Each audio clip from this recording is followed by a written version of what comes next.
Allah dit, je n'ai créé les hommes et les djinns que pour qu'ils m'adorent. Et on avait dit, un compagnon, radiyallahu anhu, à qui le prophète sallam, il avait fait ses éloges, il a fait des éloges, il a fait des invocations pour que lui, il connaisse bien le Coran, il connaisse bien la religion. Il a dit, quand Allah, il parle de ça, il veut dire, je n'ai créé les hommes et les djinns que pour qu'ils me connaissent. En gros, qu'ils me connaissent, en fait. Qu'ils me reconnaissent, qu'ils me connaissent. Par rapport à ça, Allah dit dans le Coran, il y a que ceux qui ont la science qui peuvent réellement craindre Allah comme il se doit. Donc, Allah nous a créés pour le connaître, et il y a que ceux qui ont la science qui peuvent réellement craindre Allah. Et par science, il y a aussi le fait de, connaître Allah. Parce qu'une des sciences ça s'appelle Ma'rifatullah, c'est la science de connaître son Seigneur, d'apprendre à le connaître et de savoir qui est son créateur, en fait. C'est important de connaître Allah. Quand on dit Ashhadu an la ilaha illallah wa ashhadu anna Muhammadan abduhu wa rasuluh, la plupart des musulmans qui disent ça, c'est bien. Alhamdulillah, ça fait de toi un musulman. Mais le truc, c'est combien dans tous ces peut-être dans les 2 milliards, dans la plupart des musulmans qui vont prononcer la shahada, combien vont vraiment pouvoir, par exemple, t'expliquer, te répondre à la question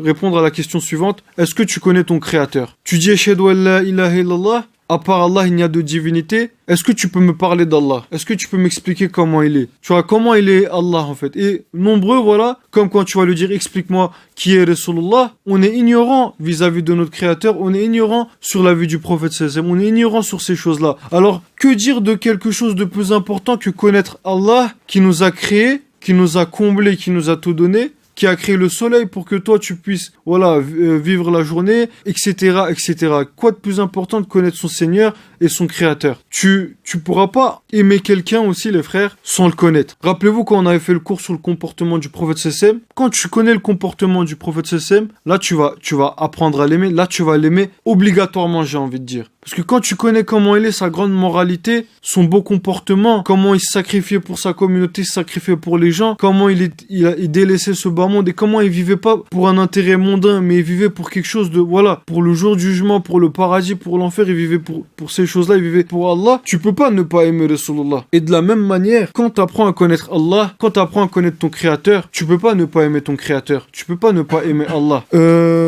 Plus tu connais Allah, en fait, plus tu vas l'aimer. Plus tu connais Allah, plus tu vas l'aimer. Et si tu veux croire, en fait, il y a un truc aussi, j'ai envie de, entre parenthèses, tu vois, il y a des gens, on est d'accord, ils croient pas en Allah. Il y en a qui croient en nous, alhamdoulilah, on croit en Allah, il y en a qui croient pas. Mais parmi les gens qui croient pas, des fois, tu t'essaies de comprendre pourquoi ils comprennent pas, ils ne croient pas, et tu te rends compte qu'en fait, eux, quand ils disent qu'ils croient pas, peut-être ils critiquent la religion, peut-être ils critiquent Allah, des fois ils disent, ouais, Allah, on connaît entre guillemets, le Dieu de l'islam, et là, il va dire, etc., que des bêtises, et que des bêtises, et que des bêtises. T'es libre de croire ou de pas croire. C'est qu'avant de faire ton choix, avant de décider, tu te renseignes sur la chose auquel tu vas émettre un jugement. Tu vois, un juge, quand il va juger une affaire, il peut pas dire, toi, t'es coupable. Pourquoi? Sans avoir lu le dossier, moi, je crois que t'es coupable, tu vois. Non, d'abord, lis le dossier, et regarde, après, en fonction de ça, toi, tu juges. Nous, alhamdoulilah, on lit le dossier, on étudie le dossier, on lit le Coran, on apprend notre religion, et là, tu peux pas ne pas croire, en fait. Et là, tu vas croire en Allah. T'apprends à connaître Allah, là, tu vas croire en Allah. Après, il y en a beaucoup, tu vois, qui disent, moi, je crois pas en Allah, mais quand tu regardes dans le fond de leur argumentation, dans le fond de leur pensée, ils disent qu'ils croient pas en Allah, mais ils savent même pas c'est qui Allah. Ils savent même pas quel est le Allah que l'islam, il t'explique, tu vois. Il y a aussi ça que j'ai envie de souligner, parce que des fois, je regarde sur Internet des débats ou des interviews avec des gens qui croient pas en Allah, et tu te rends compte qu'en fait, ils baignent dans l'ignorance vis-à-vis de comment il est le créateur. Ils jugent le créateur avec des idées qui sont fausses, en fait. C'est quand tu vas connaître Allah que tu vas l'aimer. Et plus tu vas le connaître, plus tu vas l'aimer.